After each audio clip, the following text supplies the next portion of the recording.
Salmo 73, versículo 1, 26, 27 e 28. Este salmo ele é classificado na Bíblia, um salmo de sabedoria. E ele se parece muito com o livro de Jó, porque questiona a justiça de Deus. É neste Salmo 73 que nós contemos aqui questões muito intrigantes, perguntas que foram feitas ao longo de séculos, tanto por doutos como por indoutos, tanto pela filosofia como para a teologia, e que vem justamente retratar e provar a vontade de Deus a respeito das circunstâncias que nos cercam. Como perguntas que acabamos de fazer: por que os homens maus prosperam? Por que pessoas boas sofrem?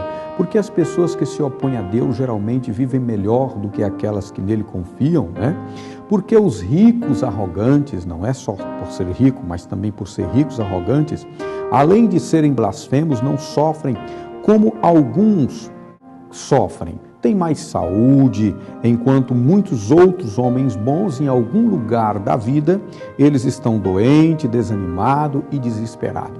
Aí surge mais outra grande pergunta: onde está Deus que não vê todas essas coisas acontecerem?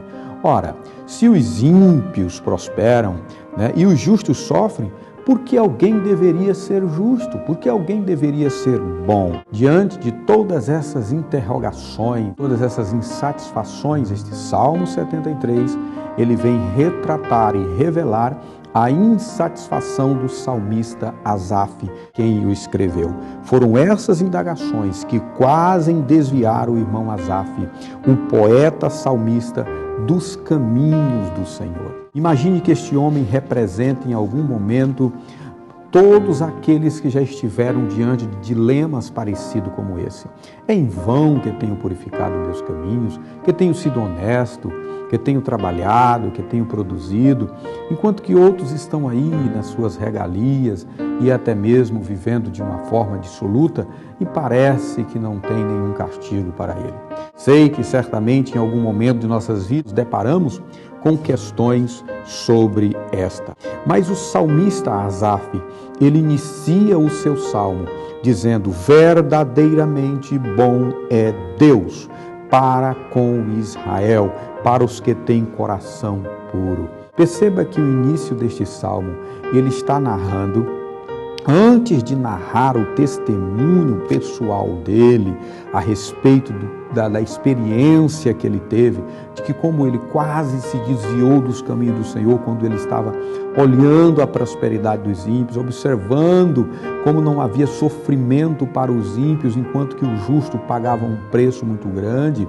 Então, antes dele narrar esse testemunho, era como se ele já estivesse concluindo a sua história com esta frase: olha, aconteça o que acontecer, passe o que passar, venha o que vier, verdadeiramente bom é Deus. Ou seja, antes de narrar o seu testemunho, Asaf, ele já inicia declarando a bondade de Deus. É como se ele estivesse, como disse, dizendo, concluindo a sua história: não importa o que acontecer, não importa o que você passar, não importa qual tipo de luta você vai enfrentar ou já está enfrentando, Deus é bom, Ele não pode agir com injustiça, Ele não pode agir com maldade, Ele é puro.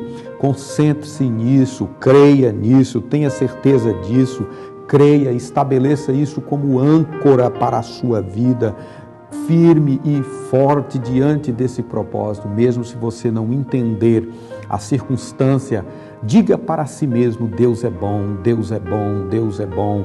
Ainda que você ande pelo vale da sombra da morte, Deus é bom e Ele estará contigo, mesmo nesse vale da sombra da morte. Quando nós dizemos isso, irmãos, como nosso irmão Asaf, nós nem precisamos entender os pormenores das circunstâncias que nos envolvem, as crises que nós estamos a passar, pois isso nos será como âncora segura quando estivermos fustigados pelas tempestades misteriosas que muitas vezes surgem das coisas que nós nem entendemos. Mas por que isso está acontecendo? Não, Deus é bom, Ele sabe do que está acontecendo, Ele está trabalhando na história, nos projetos, seja qual for a situação que venha a acontecer, seja qual for o mar, os furacões, por mais desorientado, confuso que eu esteja, Deus é bom. Lembre-se disso. Isso sempre vai permanecer como uma regra imutável. Deus é bom, o tempo todo Deus é bom. Deus é tão bom, irmãos, que Ele pode prever tudo no futuro e fazer qualquer ajuste no futuro que considere benéfico fazer, só para que quando eu e você estivermos lá no futuro, nós tenhamos condições para podermos sair da melhor forma possível, que a bondade de Deus não está limitada ao tempo. Deus, Ele é onisciente, onipotente, onipresente. Ele não está limitado aos dias, aos meses e aos anos. Por isso que o salmista inicia dizendo, olha, Deus é bom, o tempo todo Deus é bom. Nesse ponto aqui, o salmista no versículo de número 2 até o versículo 14, ele inicia dizendo, quanto a mim, quase escorreguei os meus pés. Acompanhe este salmo comigo. Quase escorreguei os meus pés, pois tive inveja dos orgulhosos e dos maus. Aqui ele já começa a descrever o seu testemunho. Ele começa a dizer que ele tinha inveja dos orgulhosos e dos maus, a forma como eles viviam dissolutamente, sem temer a Deus, em suas orgias, blasfemando, xingando, vivendo de uma forma dissoluta, desobediente, ingrata, profana. Então, nesse ponto, ele começa a narrativa de uma grande batalha, ele começa uma grande batalha na sua mente, era uma batalha espiritual, uma maratona espiritual na sua alma, no seu corpo, no seu coração. E ele meditava nisso. Será que é em vão que eu estou purificando os meus caminhos? Irmãos, aqui nós entendemos uma coisa, que é na mente, é no campo da mente que começam as principais batalhas.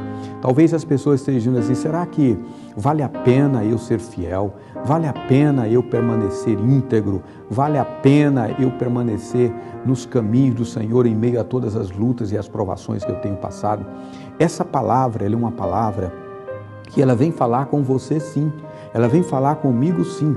Saiba que o nosso caráter, saiba que a nossa integridade, ela jamais deve ser questionada em detrimento de um ímpio, em detrimento de uma comparação com um ímpio, de uma pessoa que não teme a Deus, de uma pessoa que não conhece o Deus que você conhece, de uma pessoa que não tem um relacionamento com o Deus que você tem. Era justamente isso aqui que Asaf estava questionando, porque ele entrou em um campo de batalha mental, espiritual muito grande, e ele estava quase se desviando dos seus pés. Ele diz, quase escorreguei os meus pés. Ou seja, para o mundo, aquele momento foi um momento de quase desvio. O salmista estava pisando em um terreno escorregadio, enquanto meditava em todas essas coisas, pois ele tinha inveja, ele estava doente no seu corpo, ele estava doente na sua alma. Ora, já não basta a pessoa ser invejosa e ainda ter inveja do ímpio, do pecador, das coisas do mundo, de fazer o que o mundo faz, das orgias, das bebedeiras, das fanfarras, das regalias, das prostituições. Veja que aquele homem esteve em um terreno escorregadio ceticamente, por não entender o que de fato Deus tinha para ele, o que de fato Deus tem para ele.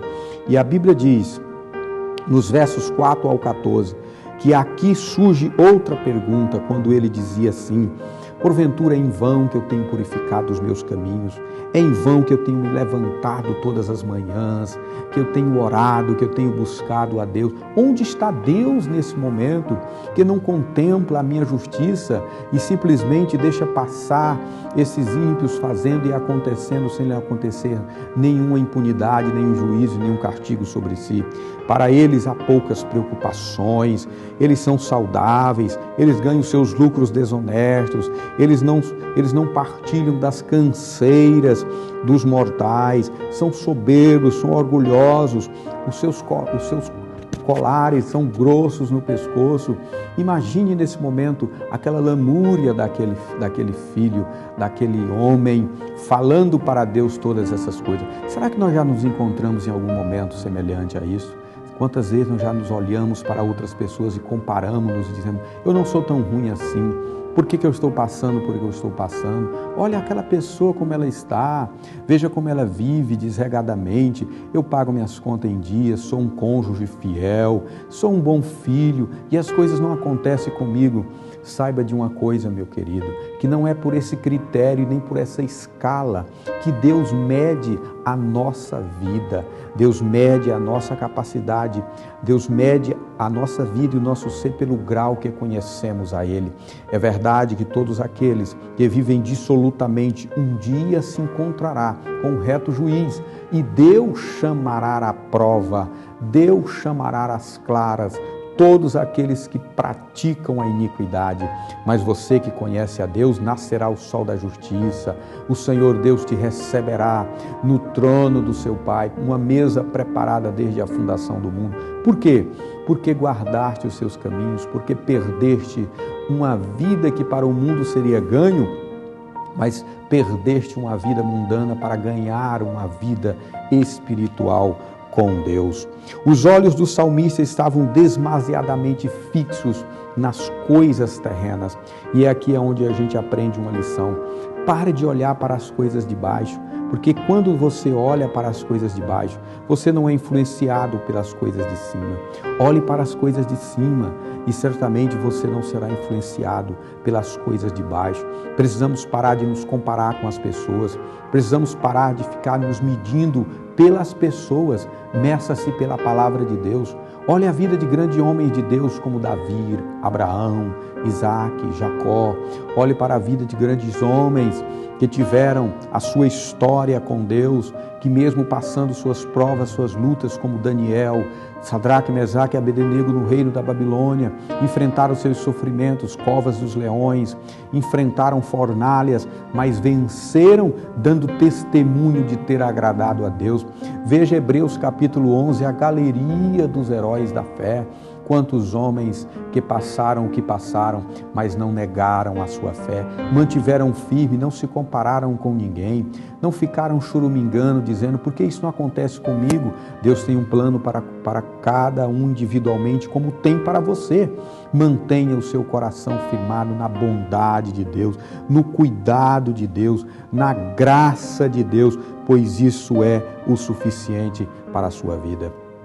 O versículo 3 diz assim, foi à toa que consegui purificar o meu coração, foi em vão que agi de modo íntegro, o dia todo só enfrento problemas, cada manhã sou castigado. Aqui neste versículo surge a pergunta, ora, se os ímpios prosperam, se os justos sofrem, por que alguém deveria querer ser bom? Aqui nesse texto o salmista, como Jó, ele questiona Deus por parecer não valorizar a integridade, mas tem um entendimento espiritual aqui.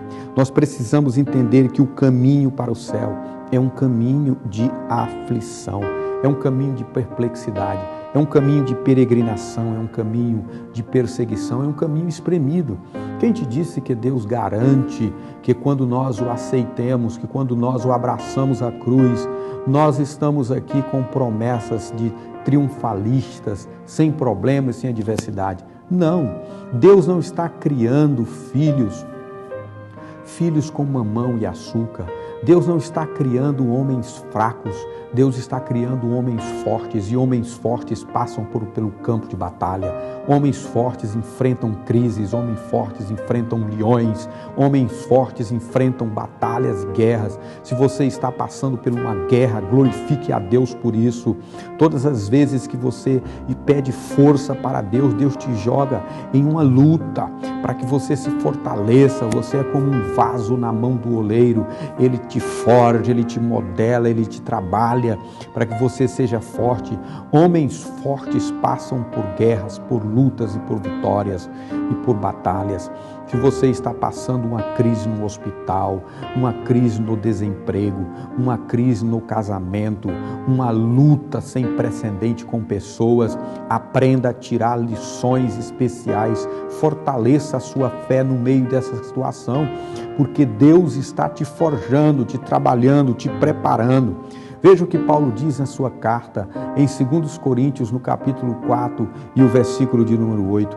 Em tudo nós somos atribulados, afligidos, mas não esmagados, perplexos, mas não desesperados, perseguidos, mas não abandonados, abatidos, mas não destruídos. Você sabe o que Paulo está dizendo aqui?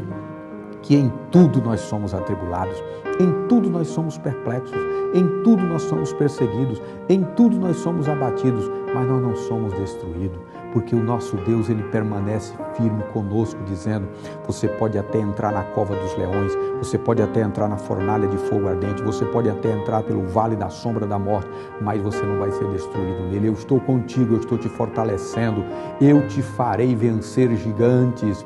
Caíram os gigantes e vão continuar caindo, porque Deus está sustentando e fortalecendo aqueles que confiam na sua palavra. Bom é Deus e verdadeiramente Ele é bom para os que têm coração puro. Veja o que Jesus disse, receba esta palavra de Deus. No Evangelho de João, no capítulo de número 16, e o versículo de número 33. Tenho-vos dito isto, para que em mim tenhais paz. No mundo tereis aflições, mas tende bom ânimo. Eu venci o mundo. Aqueles que querem ir para o céu, eles têm que carregar a sua cruz. Não existe céu sem cruz. O próprio Jesus falou, eu não vim para fazer a minha vontade, mas a vontade daquele que me enviou. Aquele que quer vir após mim, tome a sua cruz e siga-me.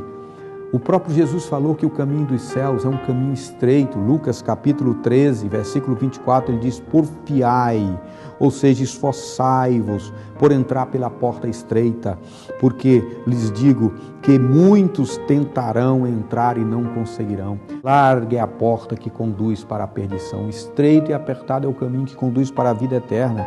Esta é a palavra de Deus. E o salmista aqui, ele começou a entender a palavra de Deus. Versículo 16 e 17, eu quero finalizar, mostrando como é que o homem entende as lutas e as provações de sua vida. Como é que o homem deixa de ter um olhar invejoso e comparador com as pessoas? Como e quando o homem deixa de ser um menino na fé para ser um homem, um gigante, um vencedor diante das adversidades e diante das crises? Verso 16 e 17 diz, quando eu pensava, refletia em compreender isto, fiquei perturbado. Que tarefa difícil, até que entrei no santuário de Deus. Veja que palavra gloriosa. Aqui vale observar que o santuário se refletia ao templo, ao lugar da adoração, aonde Asaf era um adorador. Este homem era um cantor, ele se expressava na casa do Senhor, ele louvava a Deus, ele clamava, mas ele não entendia o significado dos seus sofrimentos. Ele murmurava, ele reclamava, ele tinha inveja daqueles que prosperavam diante dele. Ao contrário, ele vivia na igreja como muitos vivem. Ele dizia que era um adorador, como muitos dizem que são adoradores, mas não entendia como deveria compreender os sofrimentos e as lutas que ele passava, até que ele entrou na presença de Deus. A única forma que eu tenho que compreender, que eu posso compreender os sofrimentos na minha vida, é quando eu entro na presença de Deus. Veja que situação. Veja como este homem, ele quase escorregou os seus pés, mas à medida que ele entrou na presença de Deus, ele pôde entender que ele teve uma revelação como nenhuma outra. Você não consegue entender o propósito de Deus na sua vida em outro lugar, a não ser na presença de Deus. Quantas vezes você tem entrado para dentro do seu quarto, fechado a sua porta, orado e dizendo, Senhor, eu não estou entendendo isso, eu não estou compreendendo esta luta, esta crise, esse sofrimento, esta dor, eu não estou compreendendo, Jesus, essa doença, eu não estou compreendendo esse desemprego, esse vazio no meu interior. Quantas vezes você já entrou na presença de Deus? Entre, fale com Ele, peça para que Deus possa te dar a compreensão e a visão que você precisa. Foi isso que Jesus falou. Entra para dentro do teu quarto, fecha a tua porta, fala ao teu Pai que é secreto e Ele vai falar contigo. Foi isso que Asaf fez até que entrei no santuário. A sua mente entrou na eternidade onde Deus habita, como se entrasse num lugar santo. Ele trocou as coisas racionais pelas coisas invisíveis e o seu coração contemplou dentro do profundo e do escondido a verdadeira e perfeita e agradável vontade de Deus para a sua vida. E sabe o que aconteceu? Ele mudou a sua opinião. A Bíblia diz no versículo 17, então entendi o fim dele. O fim de quem? Daqueles que viviam uma vida ímpia, uma vida jogada, uma vida carnal. Eles habitavam em um terreno escorregadio, seus corações estavam completamente enganados, envaidecidos. Era como um sonho que logo se acaba, mas aqueles que fazem a vontade de Deus permanecem para sempre. Aqueles que passam uma prova, a Bíblia diz, porque a nossa leve e momentânea tribulação não são para comparar com o peso de glória que nos está revelado. Essa é a palavra de Deus para nós. Alegre-se na esperança, seja paciente na tribulação, persevere em oração, porque é assim que diz 2 Coríntios capítulo número 4, versículo 17, porque a nossa leve e momentânea tribulação produz para nós um eterno peso de glória, muito excelente. Nós não devemos atentar pelas coisas que se veem, mas para as coisas que se não veem, porque as que se veem são temporárias, mas as que se não veem são eternas. Mantenha o seu foco em Cristo, não negocie o seu caráter, não negocie o seu casamento, não negocie a sua fé, não negocie a sua índole, não negocie o seu ser. Mantenha-se fiel ao Senhor, não importa o que você passar, não blasfeme, não murmure, não critique, não se compare a ninguém. Creia na palavra de Deus. Deus está no controle da sua vida. Ele pode te exaltar, Ele pode te abençoar. Receba essa palavra de Deus em nome de Jesus. Amém.